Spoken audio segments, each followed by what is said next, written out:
വെടിനിർത്തലിന് നിർണായക ഇടപെടൽ നടത്തിയത് US vice president JD Vance എന്ന വിലയിരുത്തൽ. വെടിനിർത്തലിലേക്ക് വഴിതെളിച്ച അമേരിക്കൻ ഇടപെടലിന് വഴിവെച്ചത് വാൻസ് ആയിരുന്നു എന്നതാണ് പുറത്തുവരുന്ന പുതിയ വാർത്തകൾ.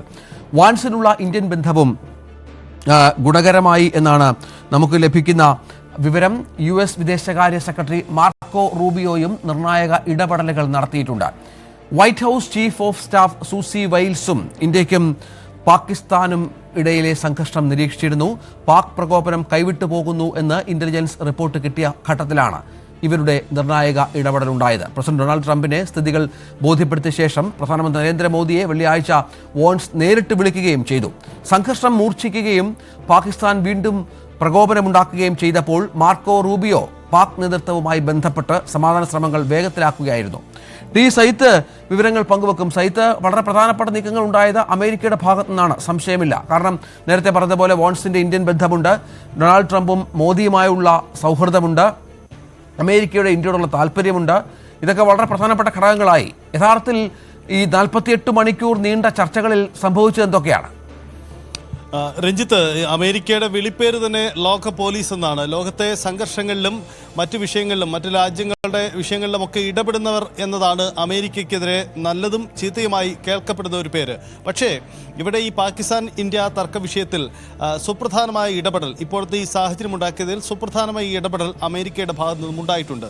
അതിൽ ഏറ്റവും പ്രധാനപ്പെട്ട വ്യക്തി JD വാൻസ്, ഇന്ത്യയുമായി മികച്ച ബന്ധമുള്ള American vice president JD Vance കൂടിയാണ്. കാരണം അദ്ദേഹം ഈ പെഹൽഗാം സംഭവം നടക്കുമ്പോൾ ഇന്ത്യയിൽ ഉണ്ടായിരുന്നു എന്ന പ്രധാനപ്പെട്ട ഒരു കാര്യം കൂടിയുണ്ട്. ഒപ്പം അദ്ദേഹത്തിന് ചില ഇന്ത്യൻ ബന്ധങ്ങളുണ്ട്. നല്ല ബന്ധമാണ് പ്രധാനമന്ത്രി നരേന്ദ്രമോദിയുമായി ഉള്ളത്.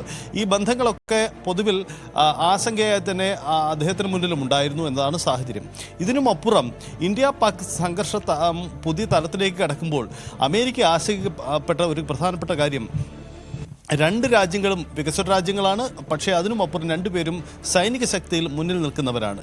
മാത്രമല്ല രണ്ടുപേരും ന്യൂക്ലിയർ ശക്തികൾ കൂടിയാണ്, ആണവായുധങ്ങൾ സ്വന്തമായുള്ള രാജ്യങ്ങൾ കൂടിയാണ്. ഈ തർക്കങ്ങൾ പരിധി വിട്ടാൽ ഒരുപക്ഷെ ഏറ്റവും സംഘർഷപരമായ ഒരു സാഹചര്യത്തിലേക്ക് അത് മാറുമോ എന്ന ആശങ്ക പൊതുവിൽ അമേരിക്ക അടക്കമുള്ളവർക്കുണ്ടായിരുന്നു. ഇത് ഓരോ സാഹചര്യങ്ങളിൽ നിരീക്ഷിച്ചിരുന്നു അമേരിക്ക. സംഘർഷം ആദ്യ വെടിവെപ്പ് ഉണ്ടാകുമ്പോൾ മുതൽ തന്നെ അമേരിക്കയുടെ നയതന്ത്ര ഇടപെടൽ രണ്ട് രാജ്യങ്ങളുമായുള്ള സംസാരമായി അത് തുടരുകയും ചെയ്തിരുന്നു. പക്ഷേ വീണ്ടും അത് സംഘർഷഭരിതമായി പോയപ്പോഴാണ് ഒരു നിർണായക ഇടപെടൽ വേണ്ടിവരുമെന്ന തോന്നലുണ്ടാവുന്നത്. ഇതിന്റെ അടിസ്ഥാനത്തിലാണ് JD Vance, American vice president, പ്രധാനമന്ത്രി നരേന്ദ്രമോദിയുമായി ഫോണിൽ സംസാരിക്കുന്നത്. സമാധാനമാണ് ഇന്ത്യയുടെയും ആഗ്രഹം എന്നൊരു തോന്നൽ ഈ ചർച്ചയിൽ ഉയരുന്നു. തുടർന്ന് ഡൊണാൾഡ് ട്രംപുമായി പ്രസിഡന്റ് ഡൊണാൾഡ് ട്രംപിനെ അദ്ദേഹം കാര്യങ്ങൾ ധരിപ്പിക്കുന്നു. ഡൊണാൾഡ് ട്രംപിൻ്റെയും പ്രത്യേക താല്പര്യം ഇതിലുണ്ടാകുന്നു. തുടർന്നാണ് അമേരിക്കൻ സ്റ്റേറ്റ് സെക്രട്ടറി ഇരുവരെയും ഇരു രാജ്യ പ്രതിനിധികളുമായുള്ള തുടർ ചർച്ചകൾ നടത്തുന്നത്. ഈ ചർച്ചകളും നീക്കങ്ങൾക്കും ഒടുവിൽ ഒരു വെടിനിർത്തൽ ധാരണയിലേക്ക് നീക്കങ്ങൾ ഉണ്ടാകുന്നത്. പക്ഷേ ഇത് ഇന്ത്യ അംഗീകരിക്കാനോ ഇന്ത്യ ഇത് പ്രഖ്യാപിക്കാനോ തയ്യാറായിട്ടില്ല. മറിച്ച് പാകിസ്ഥാനെ സംബന്ധിച്ച് ഇത്തരമൊരു മധ്യസ്ഥ ഇടപെടൽ അവർക്ക് അത്യാവശ്യമായിരുന്നു. ആ ഒരു ഘട്ടത്തിലാണ് അമേരിക്കയുടെ നീക്കം കൂടി ഉണ്ടാകുന്നത്. ഇതോടുകൂടി അവർ അതിന് സമ്മതം മൂളുന്നു.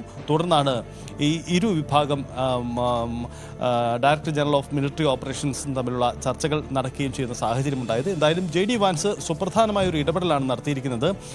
അന്താരാഷ്ട്ര മാധ്യമങ്ങളടക്കം ഇക്കാര്യം സംബന്ധിച്ച് അവരത് റിപ്പോർട്ട് ചെയ്യുകയും ചെയ്യുന്നുണ്ട്. പ്രത്യേകിച്ച് JD വാൻസിൻ്റെ ഈ നീക്കങ്ങൾ, അത് പ്രധാനമന്ത്രി നരേന്ദ്രമോദിയുമുള്ള മികച്ച ബന്ധങ്ങൾ, ഇതൊക്കെ ഇത്തരമൊരു വെടിനിർത്തൽ കരാറിലേക്ക് കൊണ്ടുവരാൻ ഗുണം ചെയ്തിട്ടുണ്ട്. തുടർന്ന് പ്രസിഡന്റ് ഡൊണാൾഡ് ട്രംപും ഈ വിഷയത്തിൽ തന്ത്രപരമായ ഇടപെടൽ നടത്തുകയും ആ നീക്കങ്ങൾക്കൊടുവിലാണിപ്പോൾ വെടിനിർത്തൽ സാധ്യമാകുന്നത് എന്ന് കൂടിയുണ്ട്. അങ്ങനെ അമേരിക്കയുടെ ഒരു മധ്യസ്ഥത തീർച്ചയായും ഇതിൽ ഉണ്ടായിട്ടുണ്ട് എന്ന കാര്യമാണ്. പക്ഷേ ഇന്ത്യ ആ മധ്യസ്ഥ നീക്കത്തെ അതേ രീതിയിൽ അംഗീകരിക്കുന്നില്ല. പല ലോകരാജ്യങ്ങളുമായി ഇന്ത്യ നയതന്ത്ര ബന്ധമുണ്ട് എന്ന് മാത്രമല്ല, ഈ ചർച്ചകൾ നടക്കുന്നതിനിടയിൽ വിദേശകാര്യമന്ത്രി നിരന്തരമായി വിദേശ ബന്ധമുള്ള സൗഹൃദ രാജ്യങ്ങളുമായി സംസാരിക്കുകയും അവരുമായുള്ള സാഹചര്യങ്ങൾ ചർച്ച ചെയ്യുകയും ഇന്ത്യയുടെ നിലപാടുകൾ പങ്കുവയ്ക്കുകയും ചെയ്തിട്ടുണ്ട്. ആ നിലപാടുകൾ തുടരുന്നു എന്നതിനപ്പുറത്തേക്ക് ഇപ്പോഴത്തെ വെടിനിർത്തൽ കരാറിന് മറ്റേതെങ്കിലും രാജ്യത്തിന്റെ പങ്കുണ്ടോ എന്ന കാര്യം ഇന്ത്യ ഔദ്യോഗികമായി ഇതുവരെ സ്ഥിരീകരിച്ചിട്ടില്ല. അതേസമയം പാകിസ്ഥാൻ അത് സ്ഥിരീകരിക്കുക എന്ന് മാത്രമല്ല, അത് അമേരിക്കയെ പുകഴ്ത്തി, ഡൊണാൾഡ് ട്രംപിന്റെ ഇടപെടലുകളെ പുകഴ്ത്തി പറയാനും പാകിസ്ഥാൻ തയ്യാറായിട്ടുമുണ്ട്. എന്തായാലും ഇനി തുടർന്നുള്ള നീക്കങ്ങൾ നിർണായകമാണ്. ഒരു കാര്യം വ്യക്തമാണ്, അമേരിക്ക തന്ത്രപ്രധാനമായ ഇടപെടലുകൾക്ക് ശ്രമിച്ചിരുന്നു ഈ തർക്ക വിഷയത്തിൽ. തീർച്ചയായും അമേരിക്കൻ ഇടപെടലുമായി ബന്ധപ്പെട്ടുള്ള വിവരങ്ങൾ പുറത്തു വന്നത്, ഈ വെടിനിർത്തൽ കരാർ ആദ്യം പുറത്തുവിടുന്നത് ഡൊണാൾഡ് ട്രംപാണ്. തന്റെ ട്വീറ്റിലൂടെ ഡൊണാൾഡ് ട്രംപ് ഈ വിഷയം പുറം ലോകത്തെ അറിയിക്കുന്നു. തുടർന്ന് പാകിസ്ഥാൻ സമ്മതിക്കുന്നു. പിന്നീട് ഇന്ത്യൻ വിദേശകാര്യ സെക്രട്ടറി മാധ്യമങ്ങളെ കണ്ട് ഇക്കാര്യത്തിൽ ഒരു വ്യക്തത വരുത്തുകയും ചെയ്യുന്നു. പിന്നീടാണ് രാത്രിയിൽ വെടിനിർത്തൽ ലംഘനവും മറ്റും ഉണ്ടായത്. പാകിസ്ഥാൻ അങ്ങോട്ട് ആവശ്യപ്പെട്ടതിനെ തുടർന്നാണ് ഈ വിഷയത്തിലടക്കം അമേരിക്ക ഇടപെട്ടത് എന്ന വിവരം കൂടി പുറത്തുവരുന്നു. ഇതിനിടയിൽ ഇന്നലെ പാകിസ്ഥാന്റെ സൈനിക നേതൃത്വമൊക്കെ ഇന്ത്യയുമായി ബന്ധപ്പെടുന്നുണ്ടായിരുന്നു. വെടിനിർത്തൽ കരാർ അടക്കം മുന്നോട്ട് വെക്കണം, അല്ലെങ്കിൽ അത് വെടിനിർത്തലിലെ കാര്യങ്ങൾ എത്തിക്കണം എന്ന കാര്യത്തിൽ ഇന്ത്യക്ക് ഈ വിഷയത്തിൽ ഇന്ത്യ മുന്നോട്ട് വെച്ച നിലപാടുകൾ വളരെ സുവ്യക്തമായിരുന്നു എന്ന് തന്നെയാണ് ഏറ്റവും പ്രധാനപ്പെട്ട കാര്യം. ഇതിനിടെ പാകിസ്ഥാൻ മുൻ പ്രധാനമന്ത്രി ഇമ്രാൻഖാനെ വധിക്കാൻ ശ്രമമെന്ന റിപ്പോർട്ടുകൾ പുറത്തുവരികയാണ്. ജയിലിൽ കഴിയുന്ന ഇമ്രാനെ കൊലപ്പെടുത്താൻ നീക്കം നടത്തുന്നതായാണ് വിവരം. പാകിസ്ഥാൻ സൈനിക മേധാവി അസിം മുനീറാണ് പിന്നിലെന്നാണ് റിപ്പോർട്ട്. MG മിഥുൻ ഏറ്റവും പുതിയ വിവരങ്ങൾ പങ്കുവെക്കും. മിഥുൻ, അത് വളരെ പ്രധാനപ്പെട്ട ഒരു കാര്യമാണ്. കാരണം ഇമ്രാൻഖാൻ മാസങ്ങളായി ജയിലിലാണ്. ഈ യുദ്ധസമാനമായ അന്തരീക്ഷത്തിൽ രാജ്യം നിൽക്കുമ്പോഴും ഇമ്രാൻഖാന്റെ അനുയായികൾ അവിടെ ഉടനീളം ആഭ്യന്തര തലത്തിലുള്ള അവരുടെ പ്രതിഷേധമൊക്കെ നമ്മൾ ധാരാളമായി കണ്ടിരുന്നു. ഇതിനിടയിലാണ് ഇത്തരമൊരു റിപ്പോർട്ടുകൾ. പാകിസ്ഥാനാണ്, എന്തും സംഭവിക്കാം, ആരുടെ ജീവനും സുരക്ഷയില്ലാത്ത ഒരു രാജ്യമാണ്. ഇപ്പോൾ എന്താണ് ഇമ്രാനെതിരെയുള്ള പുതിയ നീക്കം?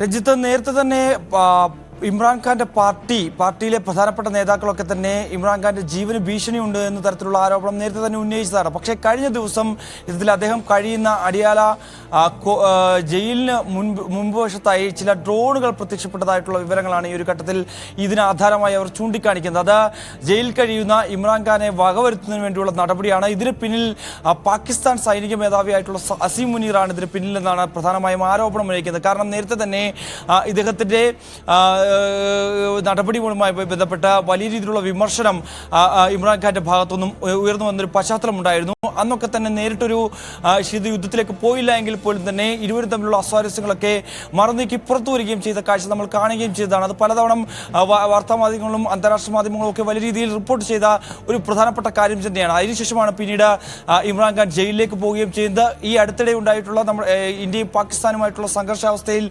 വലിയ രീതിയിൽ ഇമ്രാൻഖാന്റെ PTI പാർട്ടി പ്രധാനമായും ഈ ഒരു യുദ്ധത്തിലേക്ക് പോകരുത്, അത് പാകിസ്ഥാൻ ജനത ആഗ്രഹിക്കുന്നില്ല എന്നടക്കമുള്ള കാര്യങ്ങൾ ചൂണ്ടിക്കാണിച്ചുകൊണ്ട് PTIയുടെ പ്രധാനപ്പെട്ട MPമാരിൽ ഒരാൾ പാർലമെന്റിൽ തന്നെ, അവരുടെ നാഷണൽ അസംബ്ലിയിൽ തന്നെ പ്രധാനമായും ഇത് വ്യക്തമാക്കുകയും ചെയ്തതാണ്.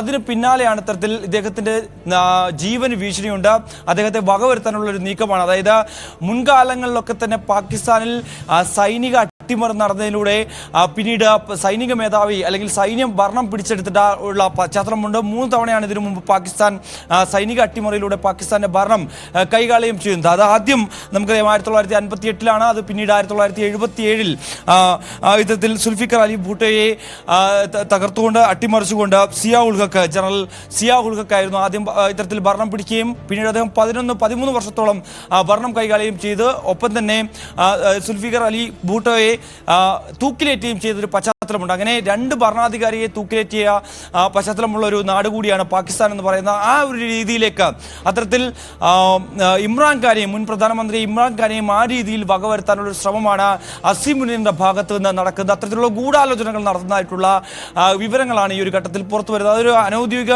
വിവരങ്ങളാണ്. അതിൻ്റെ ഒരു വ്യക്തത നമുക്ക് തേടേണ്ടതായിട്ടുണ്ട്. ഒരു സ്ഥിരീകരണത്തിലേക്ക് എത്തിയില്ലെങ്കിൽ പോലും തന്നെ PTI നേതാക്കൾ അത് വലിയ രീതിയിൽ ഭയപ്പെടുന്നുണ്ട്. അദ്ദേഹത്തിന്റെ കഴിയുന്ന അടിയാല ജയിലിൽ കഴിഞ്ഞ ദിവസം രാത്രിയോട് കൂടിയാണ് ഇത്തരത്തിൽ